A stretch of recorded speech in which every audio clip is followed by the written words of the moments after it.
Tatay, dadalhin ko po ang mga biyenan ko sa bahay ninyo ngayong Agosto. Ayos lang po, di ba? At magdadala din po kami ng mga gamit, kaya iwan nyo na lang po ang susi sa kapitbahay. Nang marinig ko yan mula sa anak ko sa telepono, napakatahimik ko ng ilang segundo. Huminga ako ng malalim at sumagot, "Ayos lang anak, sige, pumunta kayo." Pero ang hindi niya alam, mayroon din akong sariling plano. Natuto ako mula pagkabata na walang nagbibigay sa iyo ng libre sa buhay na ito. Lahat ng mayroon ako ay nakuha ko sa pawis ng aking noo sa kalsada, malayo sa bahay, natutulog sa loob ng taksi ng truck, kumakain ng malamig na adobo.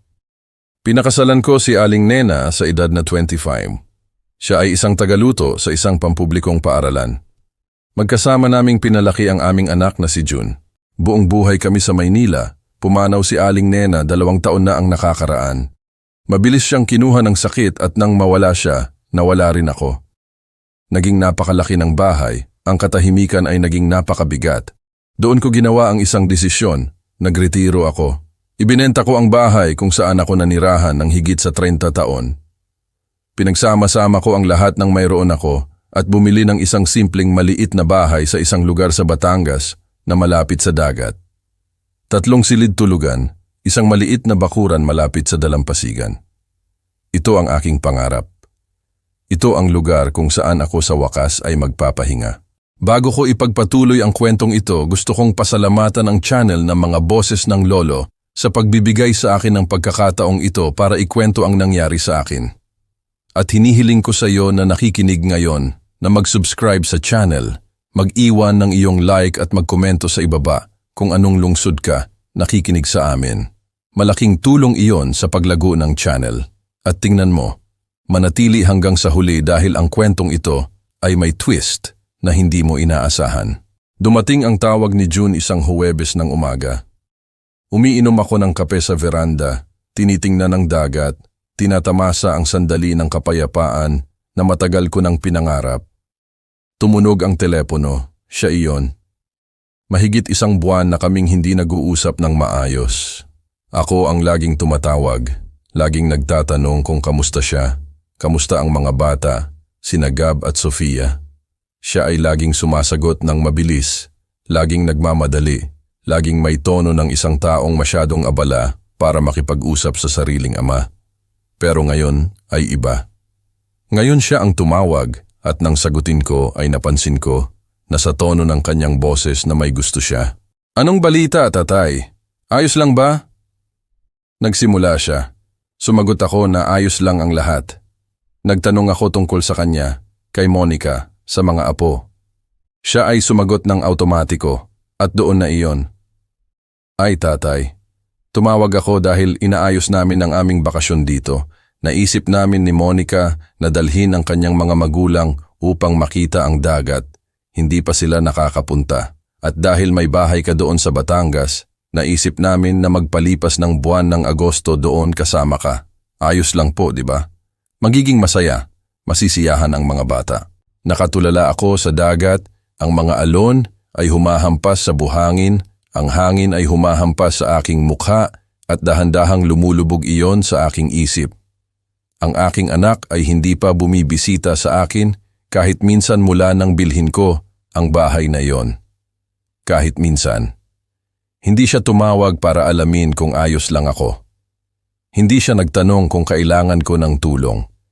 Hindi siya nagpakita ng anumang interes na makita ang lugar kung saan pinili ng kanyang sariling ama na manirahan sa nalalabi niyang buhay. Pero ngayon gusto niyang dalhin ang kanyang mga biyenan para magpalipas ng 1 buwan sa aking bahay. 1 buong buwan. Naramdaman ko ang kakaibang pakiramdam sa aking dibdib. Hindi iyon galit, iyon ay pagkabigo. Iyon ay kalungkutan na halo sa pakiramdam na ginagamit ako. "Tatay, nandun ka pa ba?"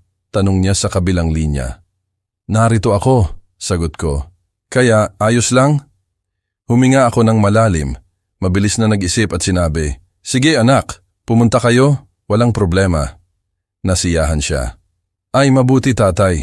Salamat, seryoso, magiging masaya si Monica. Gustong-gusto ng kanyang mga magulang na makita ang dagat.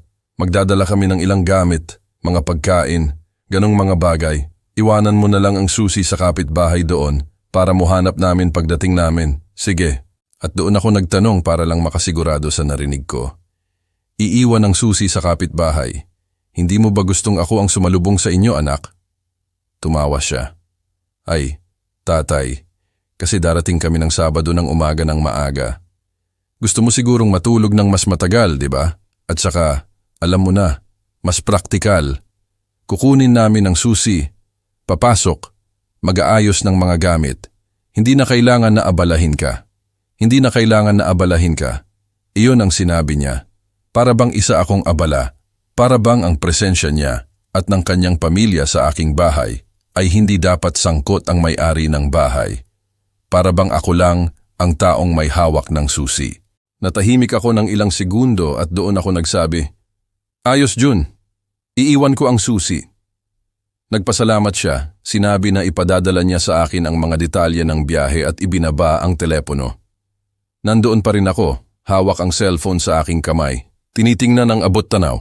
At sa sandaling iyon, nagsimula akong mag-isip ng totoo. Ang bahay na iyon ay ang halaga ng lahat ng pinag-ipunan ko sa buhay. Bawat ladrilyo, bawat pinto, bawat bintana ay may pawis ko. Ako lang ang nag-ayos nito. Nagpinta ako ng mga dingding habang masakit ang aking likod. Inayos ko ang tubo habang masakit ang aking tuhod. Inayos ko ang bubong sa pamamagitan ng pag-akyat sa hagdan sa edad na 67. Lahat dahil iyon ang aking kanlungan, ang aking lugar. Ang lugar kung saan ako magkakaroon ng kapayapaan. Pagkatapos ng buong buhay sa kalsada malayo sa bahay, nagtatrabaho tulad ng isang bilanggo para suportahan ang aking pamilya. At ngayon ang aking anak ay gustong gamitin ang bahay na yon na parang isang Airbnb, na parang ginagawan niya ako ng pabor nang hindi man lang nagtatanong ng totoo, nang hindi man lang bumibisita sa akin dati. Basta lang sinasabihan ako na darating siya at inutusan akong iwanan ang susi sa kapitbahay. Tumayo ako mula sa upuan, pumasok sa bahay, pumunta sa silid tulugan, binuksan ang aparador at nagsimulang maghiwalay ng mga damit dahil sa sandaling iyon. Sa sandaling iyon, gumawa ako ng isang desisyon na alam kong magdudulot ng gulo. Isang desisyon na alam kong hindi magugustuhan ni Jun, pero kailangan kong gawin.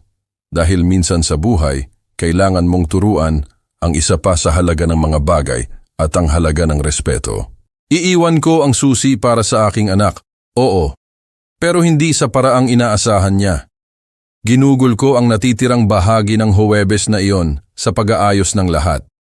Itinago ko ang aking mga gamit, inayos ang maleta, tinawagan ang isang kaibigan ko sa Maynila, si Tonyo, isang kasamahan na nakilala ko noong mga panahon ng pagmamaneho ng truck. Mayroon siyang bukid sa loob ng Quezon. Lagi naming napagkakasunduan na bibisitahin ko siya, pero hindi kailanman nangyari. Tinawagan ko siya. Tonyo, bukas pa ba ang alok mo na magpalipas ako ng ilang araw sa bukid? Tumawa siya sa kabilang linya. Oo naman Lito, kailan ka pupunta? Sumagot ako, sa susunod na linggo. Magtatagal ako doon. Kailangan kong mawala ng sandali. Nakakatawa para sa kanya pero pumayag siya. Napagkasunduan namin ang lahat. Biyernes, ginugol ko ang araw sa paghahanda ng bahay. Pero hindi sa paraang ini-imagine ni Jun. Hindi ako nag-ayos ng mga silid para sa mga bisita. Hindi ako nag-iwan ng mga tuwalya na nakahiwalay. Hindi ko pinuno ang ref. Ginawa ko ang kabaligtaran. Inalis ko ang laman ng ref, diniskonekta ang gas. Itinago ang mga tuwalya. Isinara ang mga silid tulugan ng susi mula sa loob. At sa pintuan sa harap ay naglagay ako ng bagong padlock, napakatibay, yung hindi madaling buksan.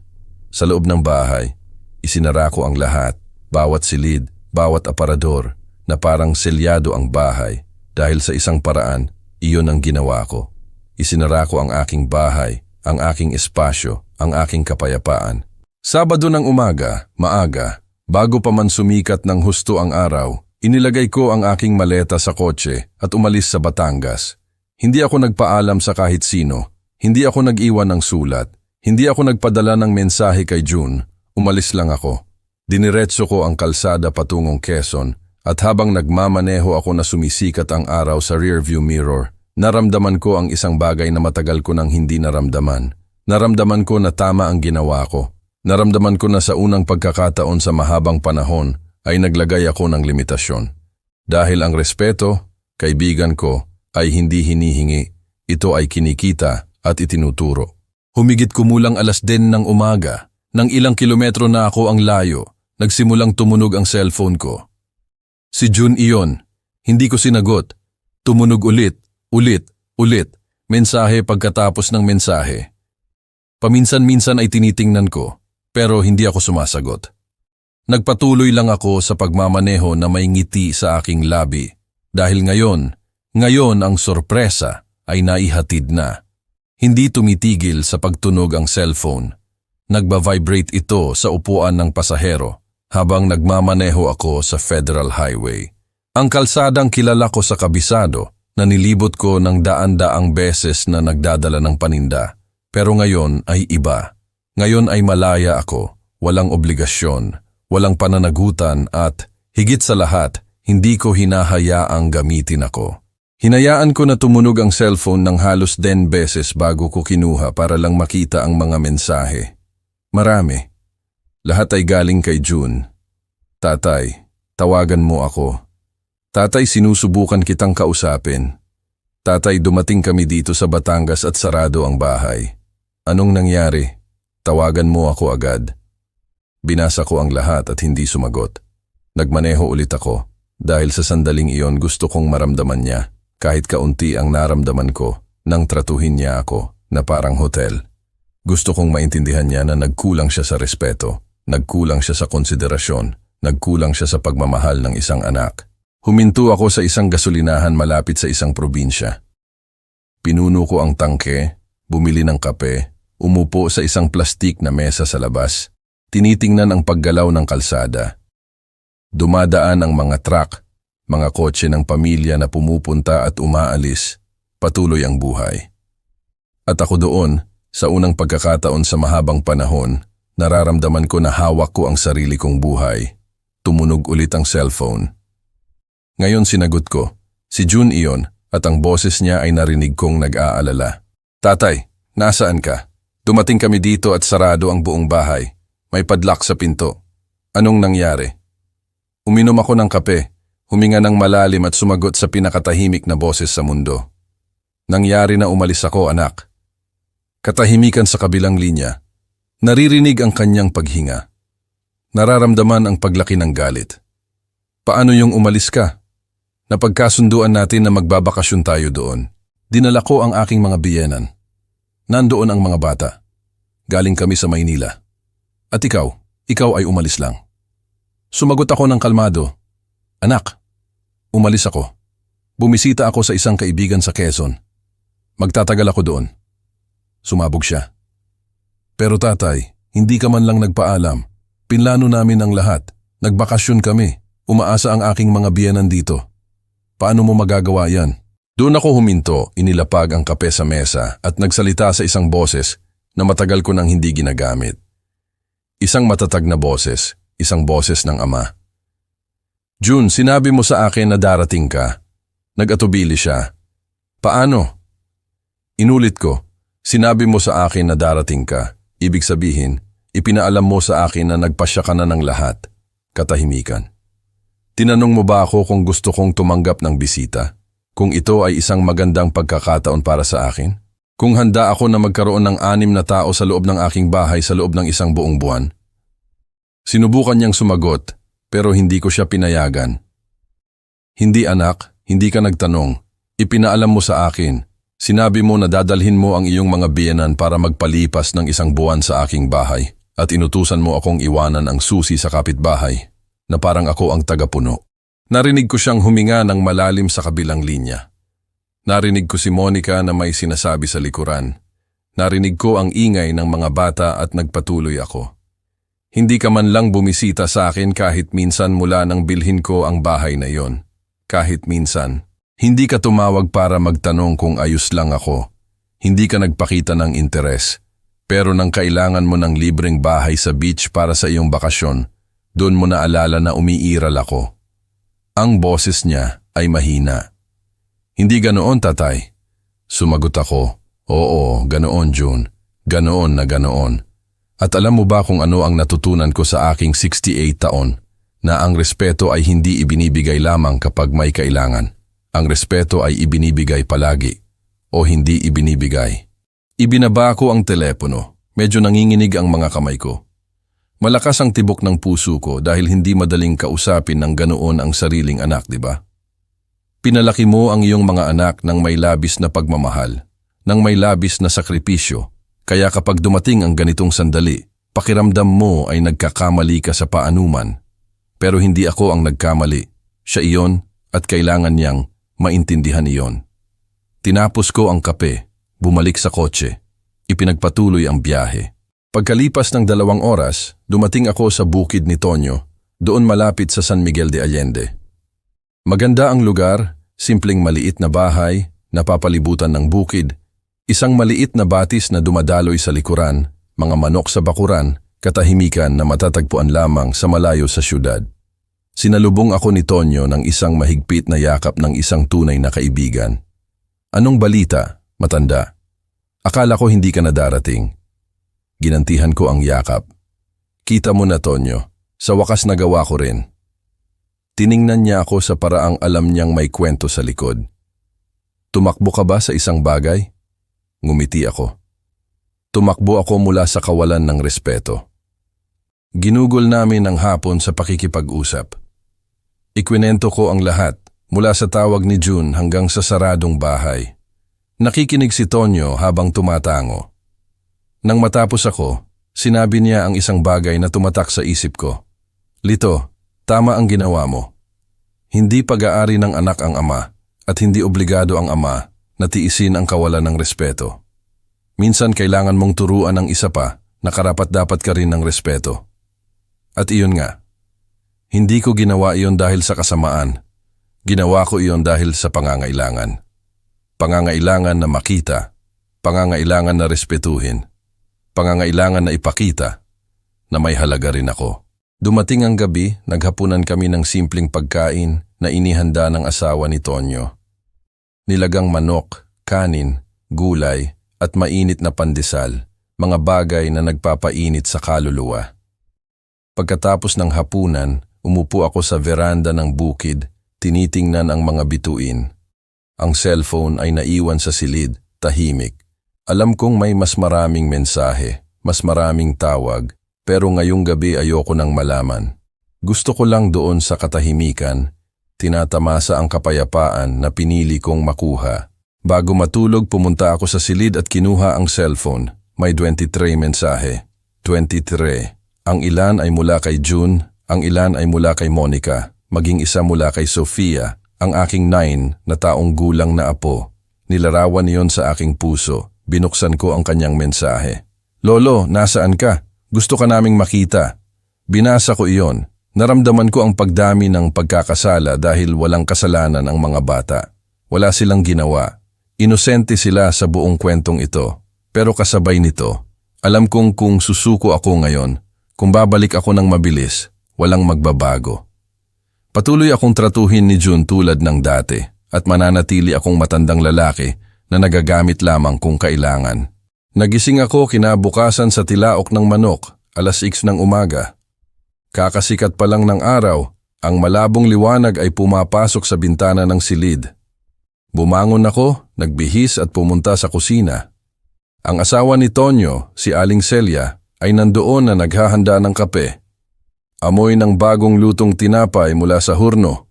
Amoy ng bagong timplang kape. Mga simpleng bagay na nakakalimutan ng isang tao kapag nabubuhay ng nagmamadali. Umupo ako sa mesa at inasikaso niya ako. Nakatulog ba kayo ng maayos, Mang Lito?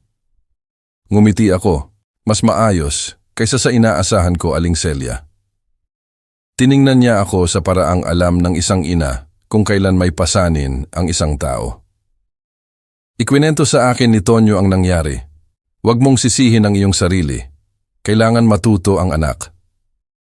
Uminom ako ng kape ng tahimik, mainit na pandesal na may mantikilya, matapang na kape, ang sandali ng kapayapaan na kailangan ko. Ngunit hindi tumitigil ang isip. Patuloy na bumabalik sa mensahe ni Sofia, sa iba pang mensahe. Kinuha ko ulit ang cellphone at binuksan ang mga hindi ko nabasa. Nagpadala si Monica, "Mang Lito, hindi ko alam kung anong nangyari sa pagitan ninyo ni June, pero malungkot ang mga bata. Galing kami sa malayo, umaasa ang aking mga magulang, hindi dapat ganoon." Binasa ko iyon, naramdaman ko ang pagkirot ng aking dibdib. Pero pagkatapos ay dumating ang isa pang mensahe mula kay June. At iyon ay naiiba. "Tatay, binigo mo ako. Lagi ka naming nirerespeto at ito ang ginawa mo sa amin. Ang aking mga biyenan ay hindi maintindihan. Kinailangan naming maghanap ng hotel. Umiyak ang mga bata. Congrats." Congrats. Nagtapos sa congrats. Na para bang sinadya kong gawin iyon para lang saktan. Na para bang wala siyang ginawang mali. Na para bang ako ang kontrabida sa kwento. Inihulog ko ang cellphone sa mesa. Napansin ni Aling Celia. "Masamang balita?" Umiling ako. "Inaasahang balita." Umupo siya sa kabilang panig ng mesa. "Pwede ba akong may sabihin sa iyo? Ang panganay kong anak ay minsan din akong minasama. Akala niya obligado akong mag-alaga ng kanyang mga anak tuwing weekend na wala akong sariling buhay. Na narito lang ako para magsilbi. Hanggang sa isang araw ay sinabi ko sa kanya na hindi. Nagalit siya. Ininsulto ako. Sinabi na makasarili ako. Alam mo ba kung anong ginawa ko? Tiningnan ko siya. "Ano?" Ngumiti siya. Patuloy akong nagsabi ng hindi. At alam mo ba kung anong nangyari? Pagkalipas ng ilang buwan ay bumalik siya. Humingi ng tawad. Sinabi niya na nagmuni-muni siya at ngayon ay iba na ang pakikitungo niya sa akin. May respeto. Iyon ang nagpakalma sa akin ng kaunti. Dahil minsan, kailangan mong marinig mula sa ibang tao na hindi ka nagkakamali, na hindi ka nagiging malupit, na naglalagay ka lang ng mga limitasyon. Tinapos ko ang kape at lumabas para maglakad-lakad sa bukid. Si Tonyo ay nandoon sa likod, nag-aalaga ng mga manok, nagpapakain ng mais sa lupa. Lumapit ako. "Magandang umaga, matanda." Ngumiti siya. "Magandang umaga. Nakatulog ka ba o nag-iisip ka lang?" Medyo napatawa ako. Nandoon kami na nag-uusap ng walang kwenta hanggang sa nagtanong siya. "At ngayon, ano ang plano?" Sumandal ako sa bakod. Tiningnan ko ang abot tanaw. "Hindi ko alam, Tonyo. Sa totoo lang, hindi ko alam." Ginugol ko ang buong umaga sa pag-iisip tungkol doon. Ano ang plano? Ano ang gusto ko? Hanggang saan ko dadalhin iyon? Dahil, tingnan mo, hindi ako mahilig sa away. Hindi kailanman, lagi kong iniiwasan ang mga salungatan.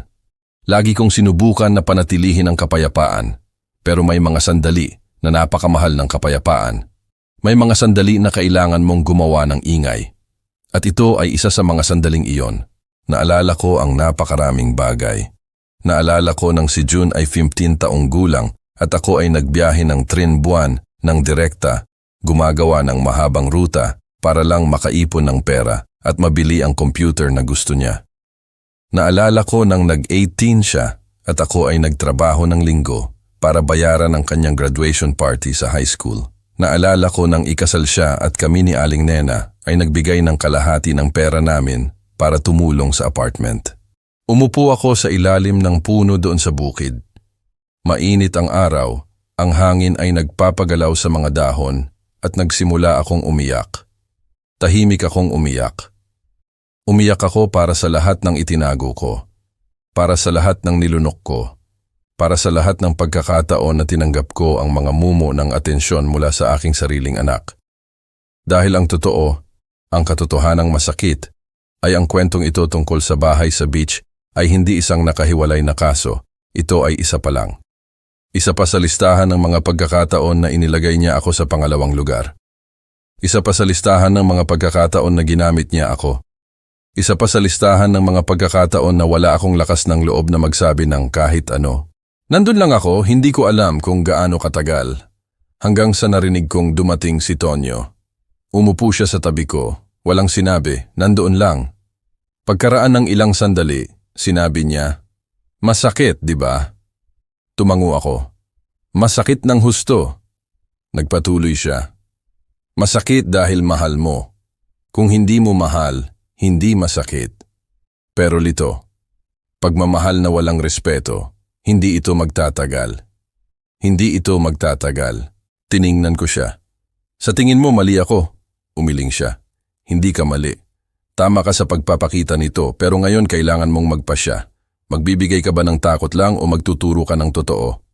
Ang tanong na iyon ay umalingaw-ngaw sa aking isip sa buong araw. Magturo ng totoo. Ano ang magturo ng totoo? Babalik ba ako at makikipag-ayos? Mananatili ba ako sa malayo hanggang sa maintindihan niya? Sasabihin ba ang lahat ng nararamdaman ko? Hindi ko alam. Alam ko lang na pagod na ako. Pagod na sa pagiging maginhawa. Pagod na sa pagiging naalala lang kapag kapakipakinabang. Pagod na sa pagiging tratuhin na parang wala akong damdamin. Sa hapon, tumunog ulit ang cellphone. Ngayon hindi si June, si Gab, ang aking 12 taong gulang na apo. Sinagot ko, "Hello, Lolo." Ang boses niya ay mahina, medyo nahihiya. "Kumusta ka, Gab?" Nagtagal siya bago sumagot. "Lolo, galit po ang tatay ko sa inyo. Pati po ang nanay ko. Ayaw po nila na tawagan ko kayo pero gusto ko lang pong malaman kung bakit wala po kayo dito." Isinara ko ang aking mga mata, huminga ng malalim at sinabi ang totoo. "Gab, minsan ang mga matatanda ay gumagawa ng mga bagay na nakakasakit sa iba at kapag nangyari iyon, kailangan mong huminto at mag-isip. Hindi ako umalis dahil ayaw ko sa inyo. Umalis ako dahil karapat-dapat din ako ng respeto." Natahimik siya. Pagkatapos ay nagtanong, "Babalik po kayo?" Sumagot ako, "Hindi ko alam, anak. Hindi ko pa alam." Ibinaba ko ang telepono at tiningnan ang cellphone. Mas malaki ang epekto nito sa akin kaysa sa aking inaakala dahil isang bagay ang magkaroon ng problema sa anak na nasa hustong gulang, ibang bagay ang makita ang mga apo na nasa gitna. Hindi sila humiling na ipanganak sa pamilyang iyon, hindi sila humiling na mapunta sa sitwasyong iyon, pero nandoon sila at ako ay bahagi ng problema o bahagi ng solusyon. Hindi ko pa alam. Dumating ang gabi muli. Naghapunan kami. Mas matagal akong nakipag-usap kay Tonyo at Aling Celia. Binigyan nila ako ng suporta, binigyan nila ako ng kanlungan, binigyan nila ako ng kapayapaan. At iyon mismo ang nagpaunawa sa akin ng isang bagay. Mayroon akong tunay na kaibigan, mga taong tumanggap sa akin ng walang interes, mga taong nagrespeto sa akin nang hindi nangangailangan ng anumang kapalit. At ang sarili kong anak ay hindi iyon ginagawa. Bago matulog, nagsulat ako ng mensahe para kay June. Hindi ko ito ipinadala sa sandaling iyon. Iniwan ko itong nakasave sa drafts pero isinulat ko ito. "Anak, tinawagan mo ako na nagsasabing magpapalipas ka ng 1 buwan sa aking bahay. Hindi ka nagtanong, hindi mo gustong malaman kung ito ay isang magandang pagkakataon. Hindi ka nagpakita ng interes na makita ako dati. Gusto mo lang gamitin ang bahay at nang hindi ko pinayagan tinawag mo akong pagkabigo. Pero ang pagkabigo, June, ang pagkabigo ay ako dahil pinalaki ko ang isang anak na hindi alam kung ano ang respeto." Tiningnan ko ang mensahe. Binasa ko ulit at pinindot ang send. Pagkatapos kong ipadala ang mensaheng iyon, humiga ako sa kama at tiningnan ang kisame. Malakas ang tibok ng puso ko, pinapawisan ang aking mga kamay dahil masakit ang pagsasabi ng totoo.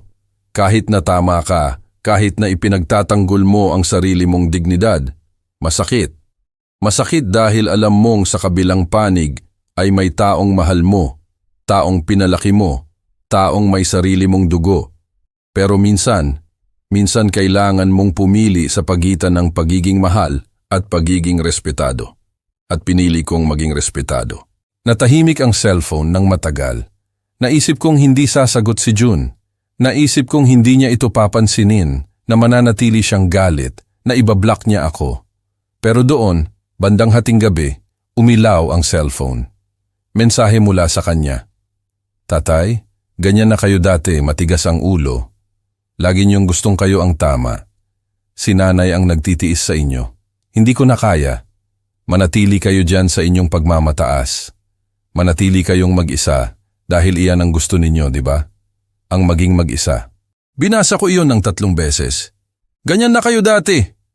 matigas ang ulo, pagmamataas. At ang pinakamasama sa lahat, si nanay ang nagtitiis sa inyo. Umupo ako sa kama, naging mabigat ang paghinga ko dahil iyon ay hindi lang galit, iyon ay kasamaan. Gusto niya talagang saktan ako nang sinasadya. Ipinagkakalat sa akin ang kawalan ni Aling Nena, na parang tiniis lang niya ako sa halip na mahalin, na parang pasanin lang ang aming kasal. At sa sandaling iyon, gusto kong tumawag, sumigaw sa kanya, sabihin ang lahat ng nararamdaman ko, pero hindi ko ginawa. Dahil kung may isang bagay na itinuro sa akin ng kalsada, ito iyon. Kapag galit ka, nagsasabi ka ng mga kalokohan, nananakit, sumisira. Kaya huminga ako. Bumilang ako ng 10 at pinatay ko lang ang cellphone. Halos hindi ako nakatulog ngayong gabi. Nagpabalik-balik ako sa kama, iniisip ang lahat, iniisip si Aling Nena, iniisip kung gaano siya kalungkot kung nakita niya ito. Palagi niyang sinasabi, "Lito, sarado si June, kailangan mong maging pasensyoso sa kanya." At ako, palagi kong ginawa iyon. Pero ang pasensya ay may limitasyon, ang pag-unawa ay may limitasyon, lahat ay may limitasyon, at ang akin ay matagal nang nalampasan. Pagkasikat ng araw, bumangon ako na pagod, pumunta sa kusina. Nandoon na naman si Aling Celia, tiningnan niya ako at alam na niya. "Masamang gabi?" Umupo ako sa mesa. Pinakamasama. Nagtimpla siya ng kape para sa akin, tinapay at nandoon lang siya. Naghihintay na magsalita ako. Ikwinento ko sa kanya ang tungkol sa mensahe, tungkol sa sinabi ni June tungkol kay Aling Nena. Nang matapos ako, umiling siya. "Hindi iyon ang anak mo ang nagsasalita, iyon ay ang kanyang galit, ang kanyang nasaktang pagmamataas." Tiningnan ko siya, pero masakit pa rin, Aling Celia. Tumango siya. "Alam ko, at mas sasaktan pa bago bumuti. Pero kailangan mong manatiling matatag dahil kung babalik ka ngayon, kung hihingi ka ng tawad sa isang bagay na hindi mo ginawa, mas masama pa ang mangyayari. Para matuto siya na pwede kanyang hindi respetuhin nang walang kahihinatnan." Ginugol ko ang buong linggo na tahimik. Inanyayahan ako ni Tonyo na mangisda sa batis na dumadaloy sa likod ng bukid. Pumayag ako. Nandoon lang kami na nakaupo sa tabi ng tubig na hawak ang aming pamingwit, halos hindi nag-uusap, tinatamasa lang ang katahimikan. At ayos lang iyon. Ayos lang iyon dahil ipinaalala nito sa akin na hindi ko kailangan ng marami para maging masaya. Hindi ko kailangan ng malaking bahay, hindi ko kailangan ng pagkilala, hindi ko nga kailangan ng perpektong pamilya. Kailangan ko lang ng kapayapaan at respeto. Bandang 4:00 ng hapon, bumalik kami na may ilang huling naisdang tilapia. Nagluto si Aling Celia ng masarap na prito na may kalamansi. Kumain kami doon sa veranda habang pinapanood ang paglubog ng araw at sa sandaling iyon ay naramdaman ko ang kakaibang pakiramdam. Naramdaman ko ang pagkamis kay Aling Nena, totoong pagkamis, yung uri na nagpapahirap sa dibdib at nagpapapaiyak sa isang tao dahil kung buhay siya, wala sa mga ito ang mangyayari. Siya ang tulay sa pagitan namin ni June. Siya ang nagpapaliwanag ng aking mga katahimikan, ang nagpapaliwanag ng aking matigas na ugali, ang nagpapaintindi kay June sa akin. At kung wala siya ay hindi namin alam kung paano mag-uusap. Gabi, binuksan ko ulit ang cellphone. May iba pang mensahe. Isa mula kay Monica. "Mang Lito, ayoko pong makialam sa away ninyo ni June. Pero nagtatanong po ang mga bata kung bakit ayaw kayong makita ng lolo nila. Hindi ko na po alam ang isasagot ko sa kanila." Nilarawan iyon sa aking puso dahil tama siya. Inosente ang mga bata, pero kasabay nito, hindi ko maaaring magkunwari na ayos ang lahat para lang sa kanila. Kailangan kong ayusin iyon sa kanilang tatay muna. Sumagot ako kay Monica. "Sabihin mo sa mga bata na mahal sila ng kanilang lolo higit sa lahat sa mundong ito. Ang nangyari ay sa pagitan ng iyong tatay at ako. Walang kinalaman ito sa inyo." Pagkatapos ay dumating ang isa pang mensahe mula kay June. "Tatay, aalis na ba kami bukas? Hindi naging maayos ang bakasyon. Nabigo ang aking mga biyenan, pati ang mga bata. Sana masaya ka." Binasa ko at hindi sumagot dahil walang dapat sagutin. Nagpapanggap pa rin siyang biktima. Ibinibintang pa rin niya sa akin ang kasalanan. At hanggat hindi niya naiintindihan ang kanyang bahagi sa kwentong ito, wala kaming mararating. Lunes, nagising ako at nagpasya na manatili pa ng ilang araw doon sa bukid. Wala akong pagmamadali na bumalik. Wala akong pagmamadali na harapin ang lahat ng iyon. Kailangan ko ng oras. Oras para mag-isip. Oras para ayusin ang aking sarili.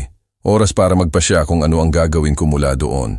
Dahil isang bagay ang naging malinaw. Hindi na kami ni June mag-ama, hindi sa paraang dapat. Kami ay dalawang tao na nabubuhay sa magkaibang mundo at nag-uusap dahil sa kagandahang asal. Tinulungan ko si Tonyo sa bukid. Inayos ko ang mga bakod, pininturahan ang mga gate, nilinis ang mga hardin, mga gawain ng kamay na nakakapagod sa katawan, ngunit nagpapahinahon sa isip. At ayos lang iyon. Ayos lang na muling magtrabaho, maramdaman na may silbi pa rin ako, na kaya ko pa rin gumawa ng mga bagay. Dahil ang pagtanda ay hindi lang pagbabago ng katawan, pati na rin ng isip. Nagsisimula kang maramdaman na disposable, walang silbi, isang pabigat. At ayoko ng ganon. Ayoko na iparamdam sa akin ni June ang ganon. Yun ang tumama sa akin dahil totoo yon.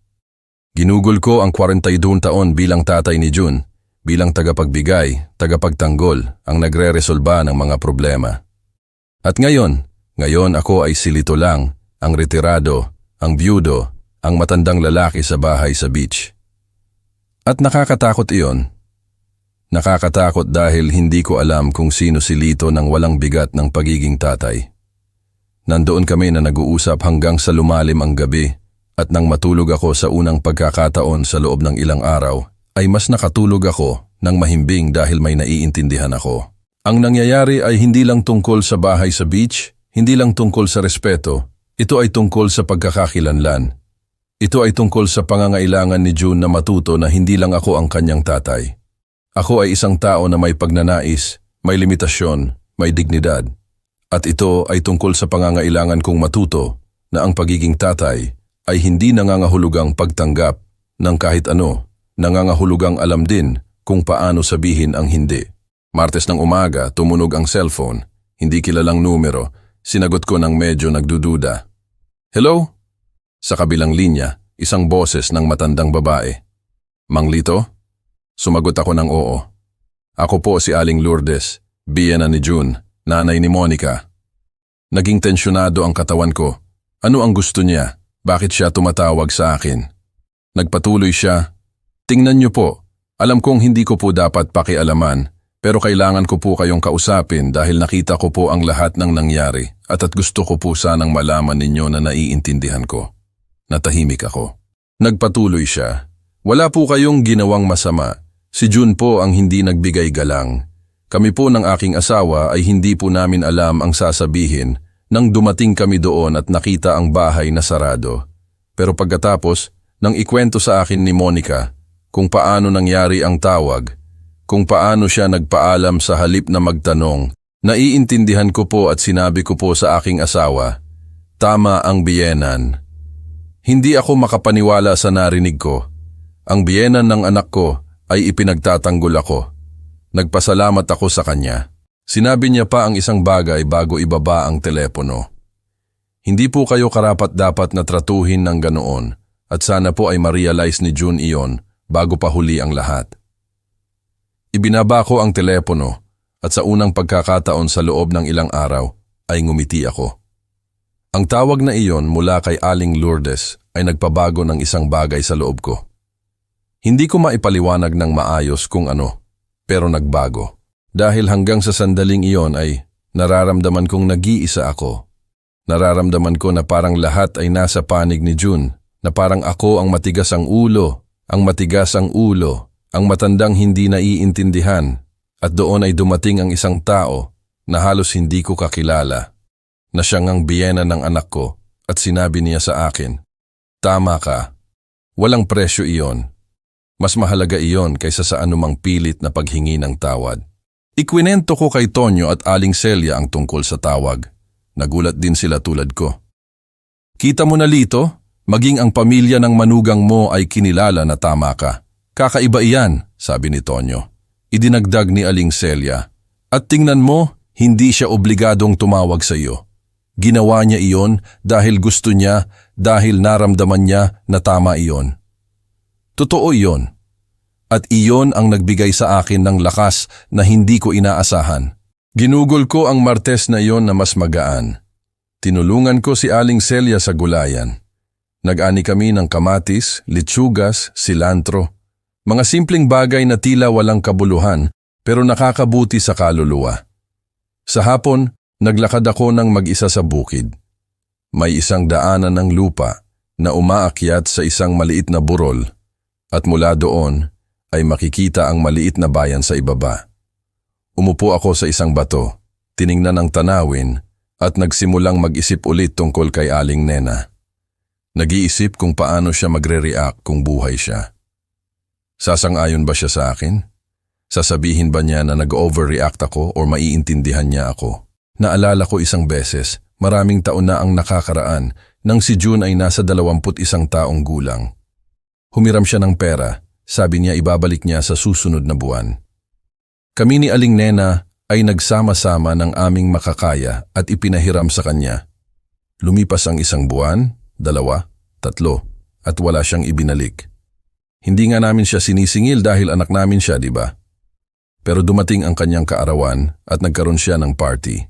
Gumastos ng pera sa inumin, sa pagkain, sa dekorasyon at kami ay nandoon, nahihirapan dahil ipinahiram namin sa kanya.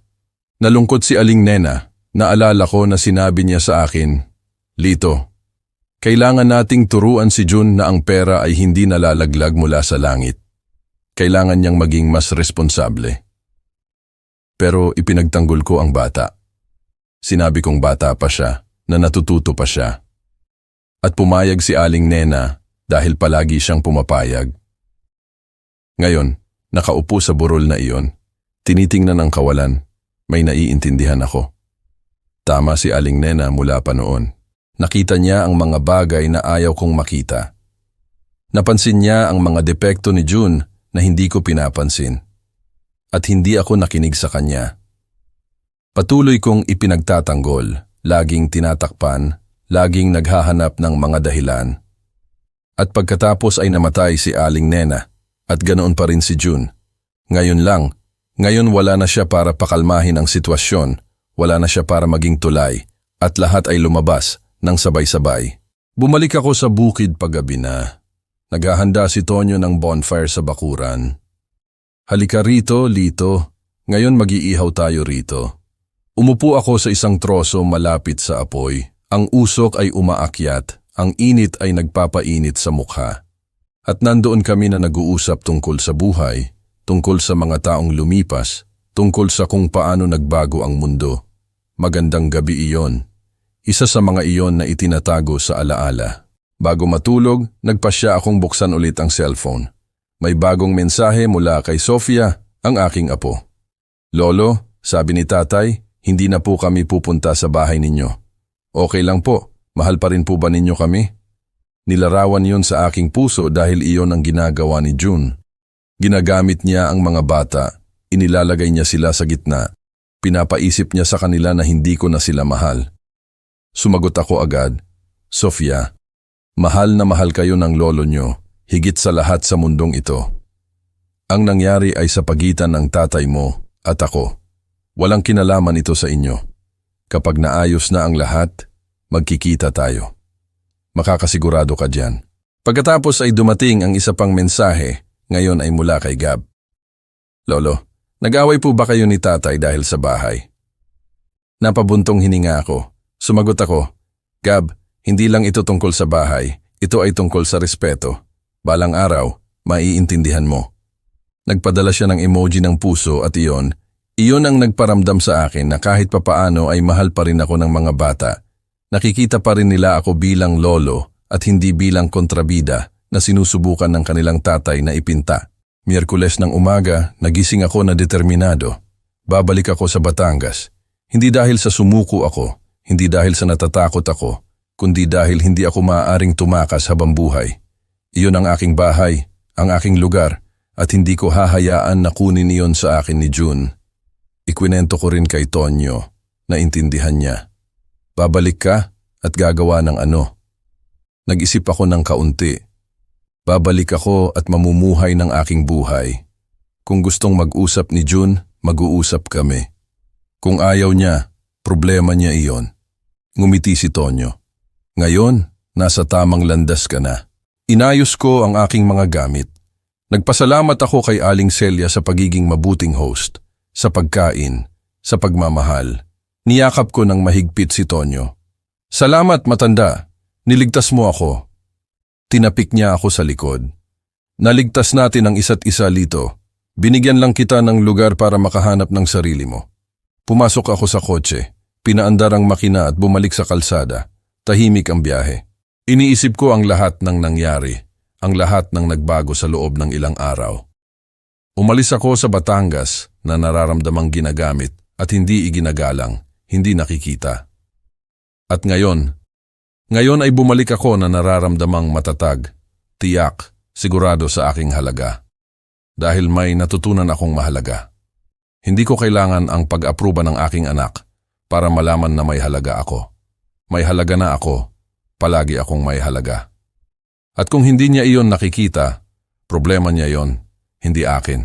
Dumating ako sa Batangas sa pagtatapos ng hapon. Tahimik ang bayan tulad ng dati, walang tao sa dalampasigan, maulap ang langit. Ipinark ko ang kotse sa harap ng bahay. Tiningnan ko ang pintuan na may padlock na ako mismo ang naglagay at sa unang pagkakataon ay hindi ako nakaramdam ng pagkakasala. Nakaramdam ako ng pagmamalaki na nagkaroon ako ng lakas ng loob na igiit ang aking sarili. Kinuha ko ang susi mula sa bulsa, binuksan ang padlock, pumasok. Eksaktong tulad ng iniwan ko ang bahay, tahimik, malinis, buo. Binuksan ko ang mga bintana, pinapasok ang hangin at nagsimulang ayusin ang lahat muli. Naglaba ako, ikinonekta ang ref, pumunta sa supermarket para bumili ng ilang bagay at unti-unti akong bumalik sa aking routine. Sa aking kapayapaan. Ngayong gabi, umupo ako sa veranda, tinitingnan ang dagat, ang ingay ng mga alon, ang hangin sa aking mukha, ang amoy ng alat na mahal ko at naisip ko, para dito ko binili ang bahay na ito, para magkaroon ng kapayapaan. At walang sino man ang makakakuha niyon sa akin. Kinuha ko ang cellphone, tiningnan ang mga mensahe. May bago mula kay Monica. Mang Lito, hindi maayos si June. Hindi siya nagsasalita tungkol sa nangyari. Nananatili siyang tahimik at galit. Sa tingin ko ay nagsisisi siya, pero hindi niya alam kung paano sabihin. Gusto ko lang po sanang malaman ninyo iyon. Binasa ko ang mensahe at hindi sumagot. Dahil hindi iyon ang oras. Kung nagsisisi si June, lumapit siya sa akin. Humingi ng tawad, kilalanin ang kanyang pagkakamali. Hindi ko gagawing madali ang mga bagay. Hindi ngayon dahil ang respeto ay kinikita at marami pa siyang kailangang tahakin. Nananatili ako ng ilang araw sa aking routine. Naglalakad sa dalampasigan tuwing umaga, nakikipag-usap sa mga kapitbahay, naglalaro ng domino sa plaza, pinapanood ang paglubog ng araw sa veranda. Ang simpleng buhay na matagal ko nang pinangarap. At alam niyo ba kung ano ang napansin ko? Na hindi ko kailangan ng maraming bagay para maging masaya. Hindi ko kailangan ng mga bisita sa lahat ng oras. Hindi ko kailangan ng patuloy na atensyon. Kailangan ko lang ng kapayapaan at respeto.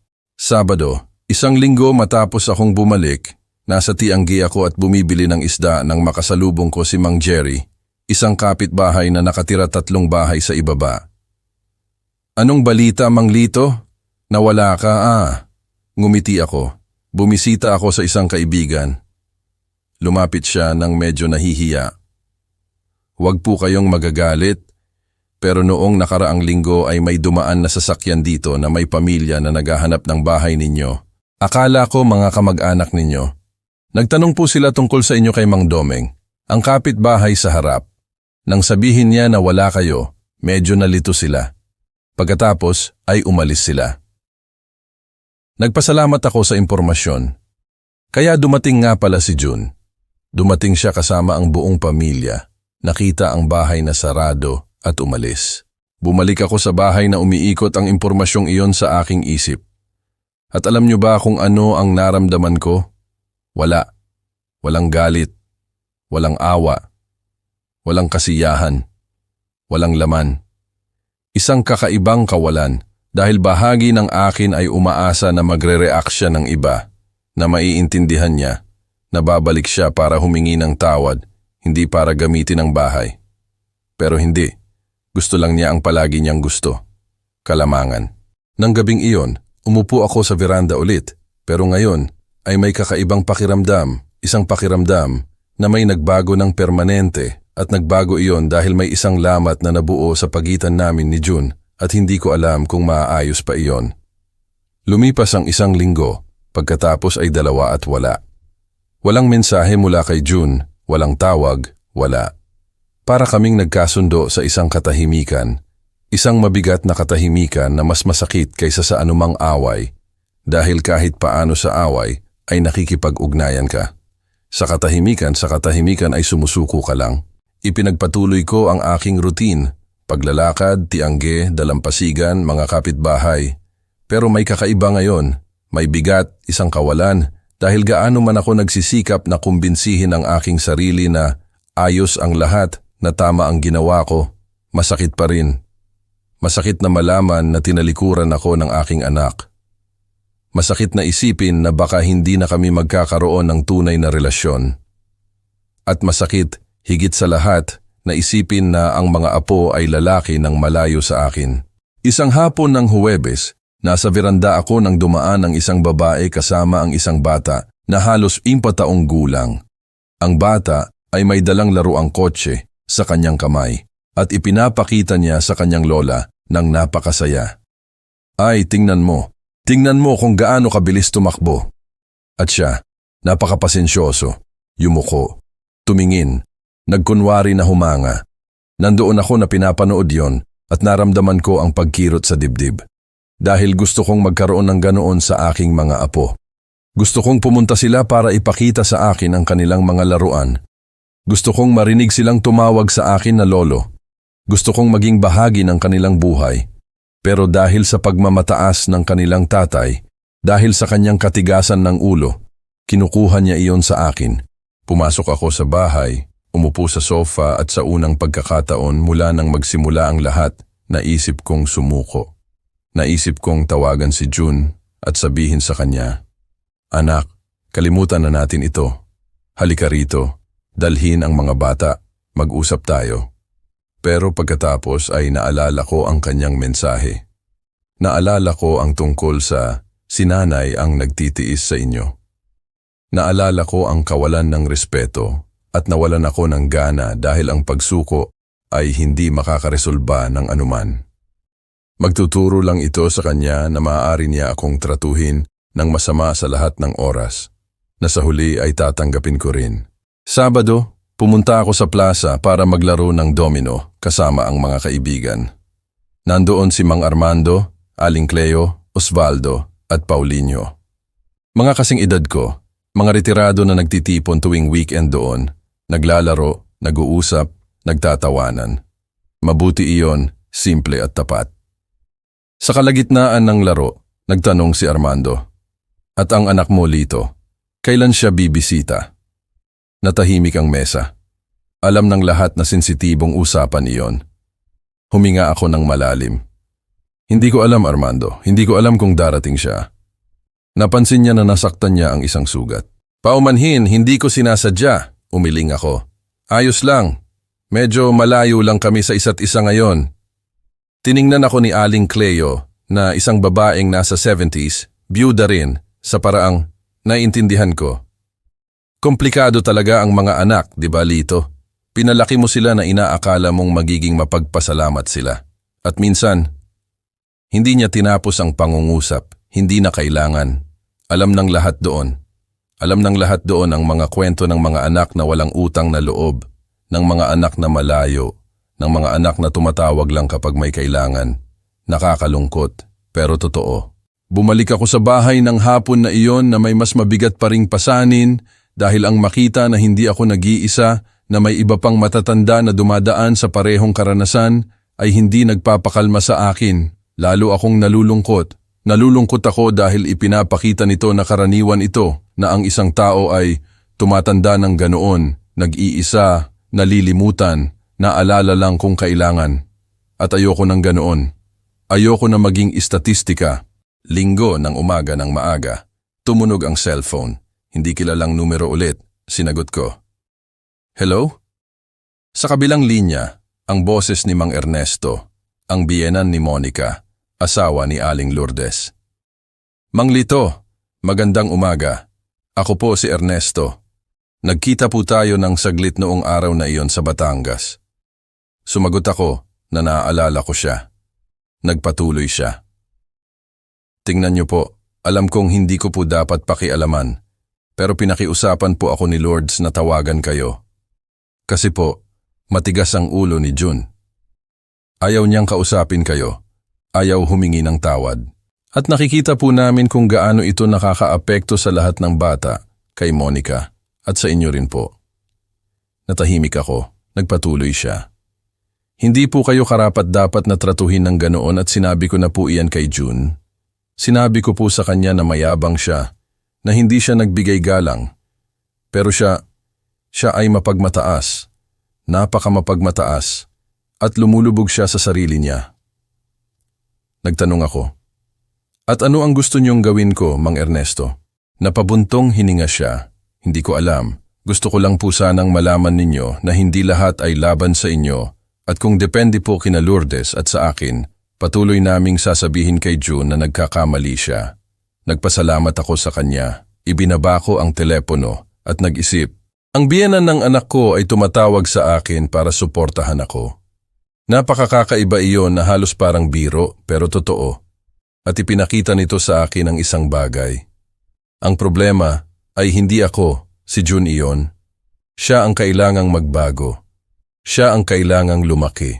Siya ang kailangang matuto. Ginugol ko ang linggo na iyon sa pagmumuni-muni tungkol sa lahat at dumating ang Lunes. Nasa kusina ako at nagtitimpla ng kape nang marinig ko ang ingay ng gate sa harap. Tumingin ako sa bintana. Si Sofia iyon, ang aking apo, mag-isa, na may maliit na bag sa likod. Lumakas ang tibok ng puso ko. Tumakbo ako palabas. Binuksan ko ang pinto. Sofia, anong ginagawa mo rito? Lolo, tumakas po ako sa bahay. Sumakay po ako ng bus mag-isa. Gusto ko po kayong makita. Hindi ako makapaniwala sa naririnig ko. Tiningnan ko ang kalsada, naghahanap ng mga matatanda, naghahanap ng kung sino, pero walang sino man. Siya lang, isang 9 na taong gulang na bata na sumakay ng bus mag-isa, galing sa Maynila hanggang Batangas. Higit sa 1,000 kilometer mag-isa. Diyos ko, yumuko ako sa kanyang taas, hinawakan ang kanyang balikat. Sofia, alam ba ng nanay mo na narito ka? Umiling siya. Hindi po, walang nakakaalam. Umalis po ako ng maaga. Sabi ko po, pupunta ako sa bahay ng kaibigan ko, pero pumunta po ako dito. Nagsimulang umagos ang kanyang mga luha. Lolo, bakit po hindi ninyo na kami mahal? Nilarawan iyon sa aking puso. Niyakap ko siya ng mahigpit at sinabi ko sa kanyang tainga, hindi totoo iyan, Sofia. Mahal na mahal ko kayo. Mahal na mahal ko kayo. Humihikbi siya. Kung ganun po, bakit po hindi siya pumupunta? Bakit po hindi na po kami pumupunta sa bahay ninyo? Huminga ako ng malalim. Pinigilan ko ang luhang pumupuno sa akin dahil sa sandaling iyon, napagtanto ko ang laki ng pinsala na idinulot ng away na ito. Hindi lang ito sa pagitan namin ni June, kundi sa lahat. Lalo na sa mga bata. Dinala ko siya sa loob, binigyan ng tubig, umupo ako kasama siya sa sofa at ipinaliwanag ko sa kanya sa pinakasimpleng salita na kaya ko. Sofia, ang nangyari ay hindi mo kasalanan o nigab. Ito ay isang bagay sa pagitan ng iyong tatay at ako at aayusin namin iyon. Pero hindi ibig sabihin yon na hindi ko kayo mahal. Tiningnan niya ako. Pero lolo, sabi po ni tatay na makasarili po kayo, na kayo lang po ang iniisip ninyo. Iyon ang nagpasakit sa akin. Nilarawan iyon sa pinakaloob ng aking puso dahil si June ay inilalagay ang kanyang mga anak laban sa akin. Nilalason niya sila. Kinuha ko ang cellphone. Tinawagan ko si June. Hindi sumagot. Tinawagan ko ulit. Ulir. Hindi sumagot. Sa ika-4 na tawag, sumagot siya. Ang boses niya ay tuyo. Ano, June? Sofia ay narito. Katahimikan sa kabilang linya. Paano yung nandoon siya? Sumagot ako. Sumakay siya ng bus mag-isa. Pumunta siya para bisitahin ako. Hindi mo nga alam na umalis ang anak mo sa bahay. Narinig ko si Monica sa likod, desperado. Narinig ko si Gab na nagtatanong kung anong nangyayari. At sa gitna ng lahat ng kaguluhan na iyon, sumigaw sa akin si June. Baliw ka ba para hayaan siyang pumunta ng mag-isa? Sumabog ako. Ako? Ako ang baliw? Dumating siya dahil namimiss niya ang kanyang lolo. Dahil pinapasok ninyo sa kanyang isip na hindi ko na siya mahal. Sinasira mo ang lahat, June. Lahat. Sumigaw siya pabalik. Hindi ko siya hinayaan na pumunta. Tumakas siya dahil nilalason ninyo siya. Dahil pinapasok ninyo sa kanyang isip na hindi na siya mahal ng kanyang lolo. Ibinaba ko ang telepono sa kanyang mukha dahil wala nang dapat pag-usapan. Hindi sa sandaling iyon. Nanginginig ang aking mga kamay. Ang aking puso ay tumitibok ng napakalakas na pakiramdam ko ay lalabas ito sa aking dibdib. Si Sofia ay nasa sala, natatakot sa lahat ng pagtatalo. Lumapit ako sa kanya, yumuko muli. Paumanhin anak, paumanhin sa pagsigaw, hindi para sa iyo iyon. Niyakap niya ako ng mahigpit. Lolo, ayaw ko pong mag-away kayo ni tatay. Hinaplos ko ang kanyang buhok. Ako rin, mahal ko, ako rin. Naghahanda ako ng merienda para sa kanya. Tinapay na may hamon, orange juice, mga simpleng bagay. Umupo siya sa sofa, kumakain ng dahan-dahan tahimik. Nandoon lang ako, pinapanood siya at iniisip. Paano nagkaroon ng lakas ng loob ang isang nayon na taong gulang na bata na gumawa ng ganito? Sumakay ng bus ng mag-isa, dumaan ng milya-milya, pumunta dito, maaaring desperasyon lamang, desperasyon ng isang bata na nararamdaman na nawawalan ng lolo. Habang kumakain siya, hindi tumitigil sa pagtunog ang cellphone. Si June, si Monica, si June ulit, si Monica ulit. Hindi ko sinasagot hanggang sa tumunog mula sa isang landline. Sinagot ko, si Monica na umiiyak. Mang Lito, pakiusap, kumusta po siya? Sumagot ako ng kalmado. Ayos lang siya, kumakain siya. Sigurado po kayo? Humihikbi siya. Desperado po ako. Akala ko po may nangyari sa kanya, na may kumuha sa kanya. Naintindihan ko ang kanyang desperasyon. Monica, huminga ka. Narito siya kasama ko. Walang mangyayari sa kanya. Huminga siya ng malalim, sinusubukang kumalma. Gusto po ni June na sunduin siya ngayon din. Tiningnan ko si Sofia. Ayos, hayaan mong pumunta sila. Huminto siya sa pagkain. Tiningnan niya ako ng may takot. Lolo, papagalitan po ba ako? Yumuko ako sa kanyang taas. Hindi, Sofia. Mag-aalala lang sila. Magagalit sila. Pero hindi ka nila papagalitan dahil mahal ka nila. At kapag nagmamahal ang isang tao, natatakot siyang mawala. Tumango siya, pero mukha pa ring hindi sigurado. Mag-aaway po ba kayo ni tatay pagdating niya? Nag-isip ako ng sagot. Hindi, sapat na ang away natin. Ngayon kailangan ng mag-usap. Ginugol ko ang susunod na 3 oras sa paghihintay. Si Sofia ay nanatili sa sofa, nanonood ng cartoons sa TV. Ako ay nanatili sa veranda, nakatingin sa gate na mabilis ang tibok ng puso dahil alam kong kapag dumating si June, magiging mahirap, magiging tensyonado. Pero kasabay nito ay ito ang pagkakataon na sa wakas ay makapag-usap kami ng totoo. Walang mensahe, walang telepono, harap-harapan. Bandang 3:00 ng hapon, huminto ang isang sasakyan sa harap ng bahay. Siya iyon, mabilis siyang bumaba, si Monica rin. Kasama nila si Gab. Hindi man lang ako tiningnan ni June. Direkta siyang pumunta sa pinto. Binuksan ko bago pa siya kumatok.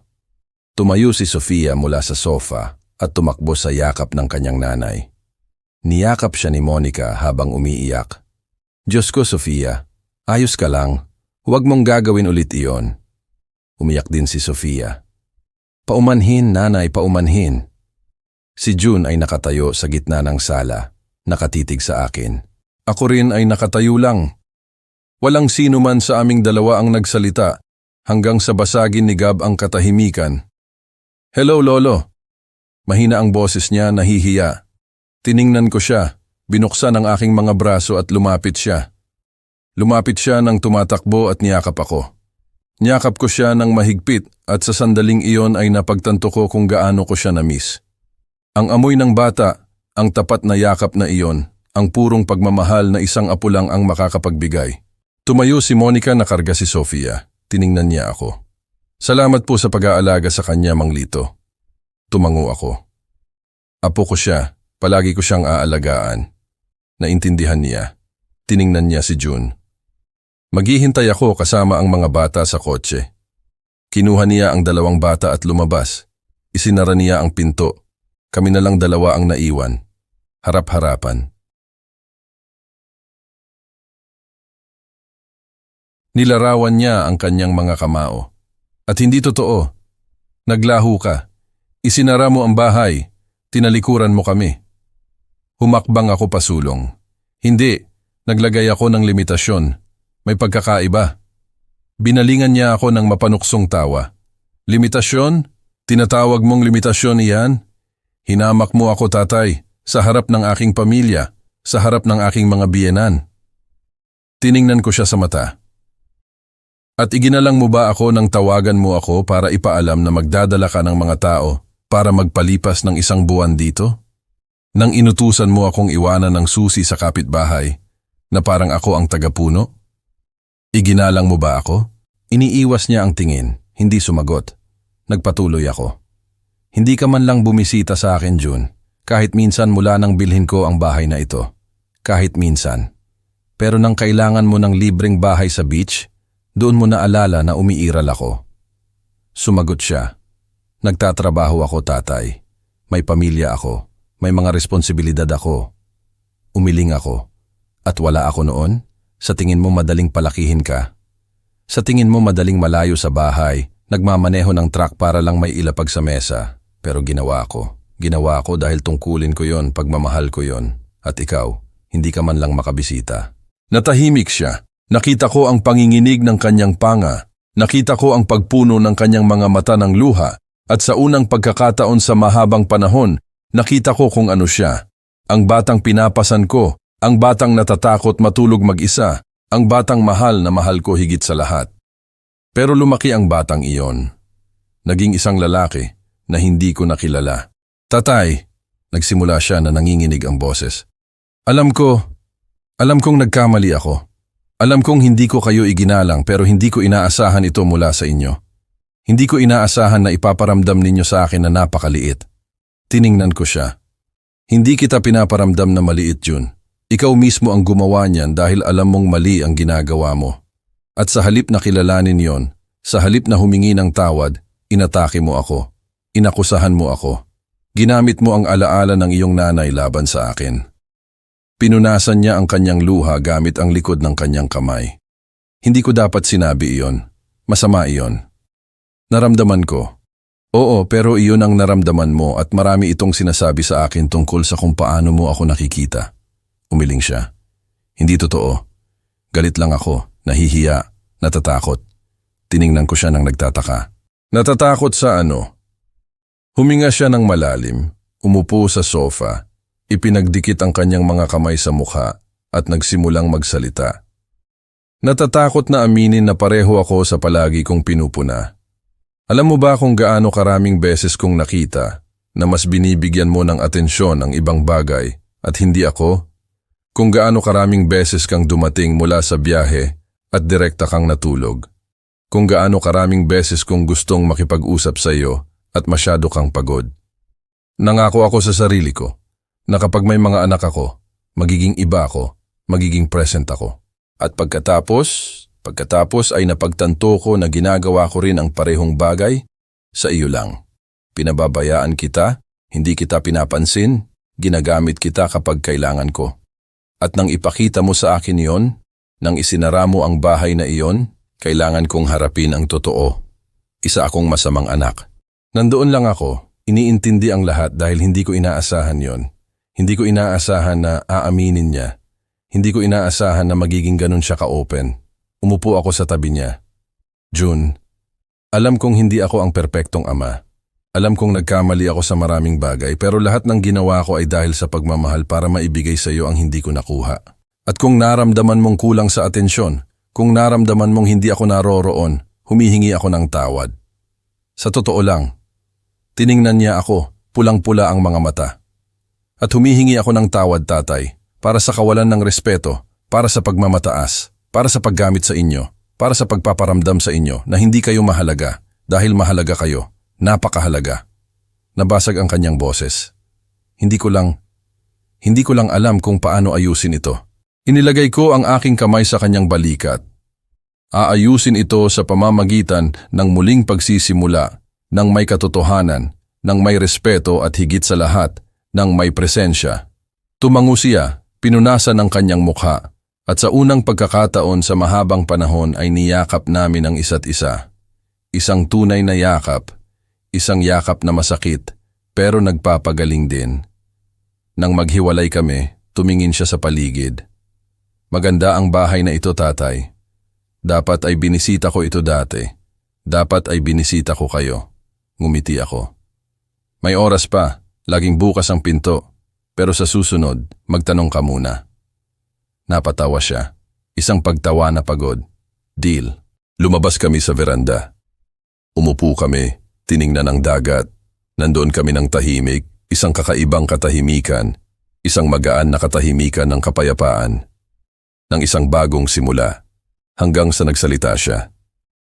Gusto ng mga bata na magpalipas ng isang weekend dito. Pwede ba? Tiningnan ko siya. Oo naman. Pero ang mga bata lang. Ngumiti siya. Hindi, kami rin. Kung papayagan ninyo kami. Umiling ako. Lagi ko kayong pinapayagan, pero huwag muna ang mga biyenan ngayon, ha? Tumawa siya. Deal. Nandoon kami ng matagal, nag-uusap tungkol sa buhay, tungkol sa mga pagkakamali, tungkol sa kung ano ang maaari naming gawing naiiba. Hindi ito perpekto, hindi ito isang kumpletong maligayang pagtatapos, ngunit ito ay isang simula. At minsan iyon ang kailangan ng isang tao. Isang simula. Umalis sila sa pagtatapos ng hapon na yon. Bago sila umalis, niyakap ako ni June ulit. Hindi iyon ang yakap na protocol, mabilis, ng obligasyon. Ito ay isang tunay na yakap, isa sa mga iyon na nararamdaman mong may totoong damdamin sa likod. Niyakap din ako ng mga bata. Ayaw akong bitawan ni Sofia. Lolo, nangako ka na babalik kami. Hinawakan ko ang kanyang mukha. Nangangako ako, at sa susunod, hindi mo na kailangang tumakas para makita ako, okay? Ngumiti siya. Ang ngiting iyon ng bata na nagpapabuti sa lahat ng hirap. Nang mawala ang kotse sa kanto, bumalik ako sa loob ng bahay. Umupo ako sa sofa at huminga. Huminga ako ng malalim na parang sa wakas ay nabitawan ko ang isang bigat na matagal ko nang dala. Mahirap iyon, masakit iyon, pero sulit iyon dahil ngayon ay may pag-asa. Pag-asa na ang mga bagay ay maaaring maging iba, na maaari naming itayo muli ang nasira. Ang mga sumunod na araw ay kakaiba. Maganda, pero kakaiba dahil hindi ako sanay na magkaroon ng pag-asa. Sanay ako natanggapin na ganoon lang si June, malayo, abala. Pero ngayon ay nagpapadala na siya ng mensahe. Nagtatanong kung kamusta ako, nagpapadala ng mga larawan ng mga bata. Mga simpleng bagay pero nagdudulot ng malaking pagbabago. At sumasagot ako, hindi ako nagtatago ng sama ng loob, hindi ako naghihintay na siya ang laging gumawa ng unang hakbang. Sinusubukan naming dalawa. Biyernes ng linggong iyon, tinawagan niya ako. Tatay. Iniisip po namin na pumunta sa Sabado, magpalipas ng araw. Pwede po ba? Naramdaman ko ang pag-init ng aking dibdib. Oo naman, anak. Anong oras kayo darating? Sinabi niya na darating sila sa umaga. Nagtanong kung kailangan kong dalhin ang anumang bagay. Sumagot ako na hindi, na ako ang maghahanda ng lahat. At nang ibaba ko ang telepono ay nandoon lang ako. Hawak ang cellphone na nakangiti sa aking mukha. Dahil siya ang tumawag. Siya ang nagtanong. Siya ang nagpakita ng interes at iyon. Iyon ay malaking bagay. Sabado, nagising ako ng maaga. Pumunta sa palengke, bumili ng karne, bumili ng mga sangkap ng ensalada, Bumili ng soft drinks para sa mga bata. Bumili ng mga biskwit na gusto ni Sofia. Bumalik ako sa bahay, nilinis ang lahat, inayos ang mga silid, inayos ang lahat dahil gusto kong maramdaman nila na welcome sila. Gusto kong maramdaman nila na ang bahay na iyon ay kanila rin, hindi sa kahulugan ng paggamit, kundi sa kahulugan ng pagiging bahagi. Dumating sila bandang 10:00 ng umaga. Bumaba ang mga bata mula sa kotse na tumatakbo. "Lolo!" Niyakap ko silang dalawa. Si Gab ay lumalaki na halos kasing taas ko. Si Sofia maliit pa rin, puno ng enerhiya. Si June at Monica ay sumunod. May dalang mga bag. "May dinala po kaming ilang bagay," sabi ni Monica. Nagpasalamat ako sa kanila. Pumasok kami. Naging magandang araw. Umupo kami sa veranda. Nag-usap. Nagtawanan. Naglaro ang mga bata sa dalampasigan. Kami ni June ay nandoon lang. Umiinom ng kape, pinapanood sila mula sa malayo at sinabi niya, "Tatay, marami po akong naisip ngayong linggo tungkol sa lahat ng nangyari at napagtanto ko ang isang bagay. Hindi ko po kayo kailanman pinasalamatan. Hindi ko po kailanman pinasalamatan sa lahat ng ginawa ninyo para sa akin, para sa kolehiyo, para sa kotse, para sa suporta. Palagi ko pong iniisip na obligasyon iyon. Pero hindi pala. Pagmamahal po iyon." Tiningnan ko siya, "Anak, hindi ginagawa ng isang ama ang mga bagay na umaasa na pasasalamatan siya. Ginagawa niya iyon dahil gusto niya, dahil mahal niya, umiling siya. Alam ko. Pero gayon pa man, salamat. Sa totoo lang. Naantig ako. Hindi ko inaasahan iyon. Hindi ko inaasahan na kikilalanin niya. Inilagay ko ang aking kamay sa kanyang balikat. Walang anuman, June. At salamat din sa iyo sa pagbabalik. Sa pagbibigay ng pagkakataon na ayusin namin ito." Ngumiti siya ng bahagyang tabingin ng ngiti na ginagawa niya mula pagkabata.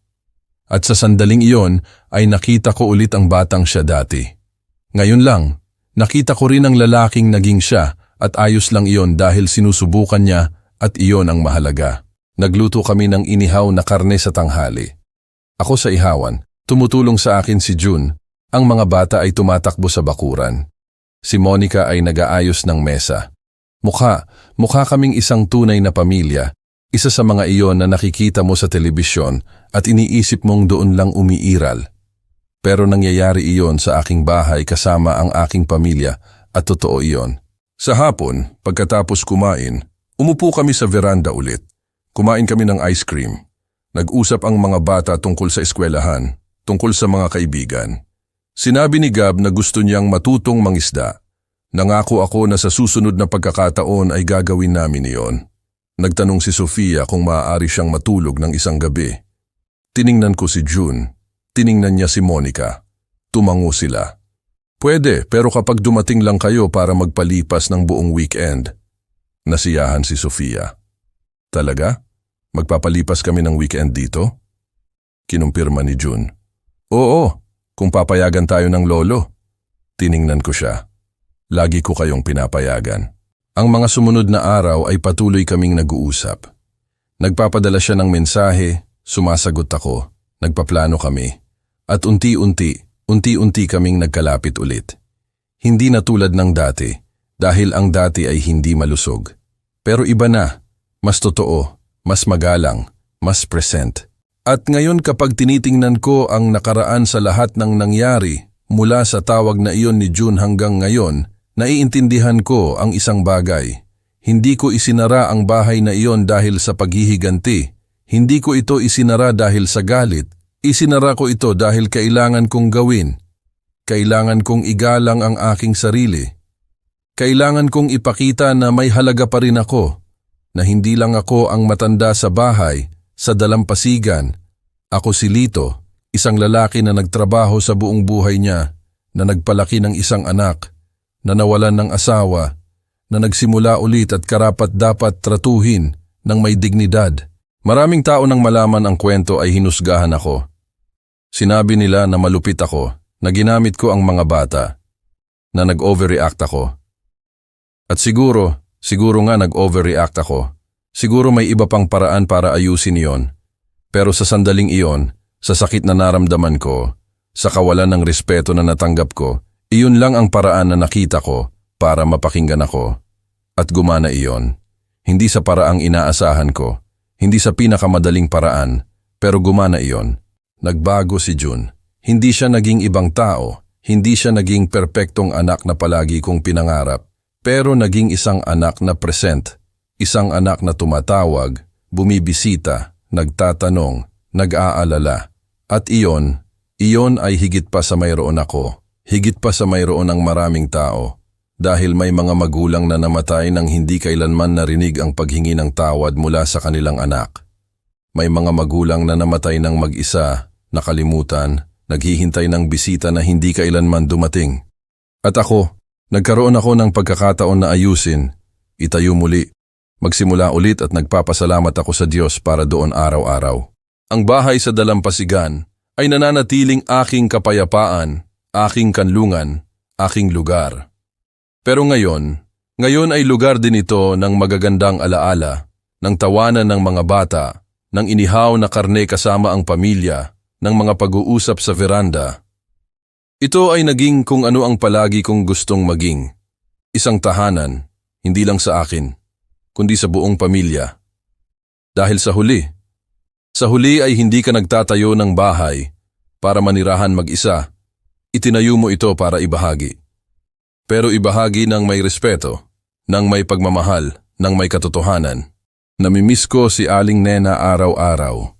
Tinitingnan ko ang larawang ibinigay sa akin ni June at nakikita ko ang kanyang ngiti. At ini-imagine ko kung ano ang sasabihin niya tungkol sa lahat ng ito. Sa tingin ko sasabihin niya, "Lito, nagtagal ka pero natuto ka." Dahil palagi niyang sinasabi iyon, na matigas ang ulo ko, na nagtatagal ako sa pagkatuto ng mga bagay. Pero kapag natututo ako ng totoo at tama siya. Nagtagal ako ng 68 taon para maintindihan na karapat-dapat din ako ng respeto, na may karapatan din akong magsabi ng hindi, na kaya ko ring maglagay ng limitasyon. Pero natuto ako at nagturo ako sa aking anak, sa aking mga apo. At sino ang nakakaalam sa taong nakikinig sa akin ngayon? Dahil kung may isang bagay akong gustong iwan bilang mensahe, ito iyon. Ang respeto ay hindi isang bagay na hinihingi. Ito ay isang bagay na hinihingi, hindi sa karahasan, hindi sa kasamaan, kundi sa katatagan, sa dignidad. At kung hindi mo iginagalang ang iyong sarili, walang sino mang gagalang sa iyo. Kung tatanggap ka ng mumo ang ibibigay sa iyo. At ikaw, karapat-dapat ka ng higit pa, karapat-dapat kang pakinggan, karapat-dapat kang makita, karapat-dapat kang mahalin ng totoo, hindi lang kapag maginhawa. Ang pagtanda ay hindi madali, nawawalan ka ng lakas, nawawalan ka ng bilis, nawawalan ka ng mga tao, pero hindi mo maaaring mawala ang iyong dignidad. Hindi mo maaaring hayaan na tratuhin ka na parang disposable, na parang isang pabigat, na parang isang sagabal, dahil may halaga ka pa rin, may kwento ka pa rin, may pagmamahal ka pa rin ibibigay. At sino ang hindi nakakakita niyan? Sino ang hindi nakakakita niyan ay matuto sa anumang paraan na kinakailangan. Ito ang aking kwento, ang kwento ng matandang lalaki na isinara ang bahay, na nawala, na nagdulot ng gulo. Pero sa huli ay nagturo na ang respeto ay mahalaga, na ang pamilya ay mahalaga. Pero ang pamilya na walang respeto ay hindi pamilya. Ito ay mga taong magkasama lang naninirahan, at na ang isang tao, karapat-dapat ng higit pa, palagi siyang karapat-dapat. Kung naantig ka ng kwentong ito sa anumang paraan, magkomento sa ibaba. Sabihin kung nakaranas ka na ng katulad na bagay, kung naramdaman mo rin na ginagamit ka, kung kailangan mo ring maglagay ng limitasyon. Dahil kailangan nating pag-usapan ito.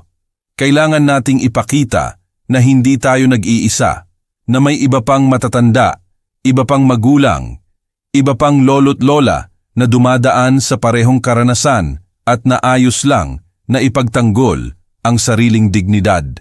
Higit pa sa ayos, ito ay kinakailangan.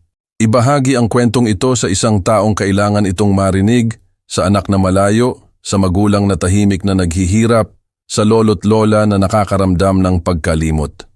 Dahil minsan ang isang kwentong tulad nito ay maaaring magbago ng isang bagay, maaaring magising ang isang tao, Maaaring magligtas ng isang relasyon, maaaring magligtas ng isang buhay. At kung narating mo ito, salamat. Salamat sa pakikinig sa akin, sa pagbibigay sa akin ng pagkakataong ikwento ang aking kwento. Ibahagi ang aking sakit at pati na rin ang aking tagumpay. Dahil sa huli ay nanalo ako. Hindi ako nanalo sa away. Nanalo ako laban sa pagwawalang bahala. Nanalo ako laban sa kawalan ng respeto at nabawi ko ang aking lugar, ang aking halaga, ang aking dignidad. At iyon ay walang makakakuha sa akin kailanman.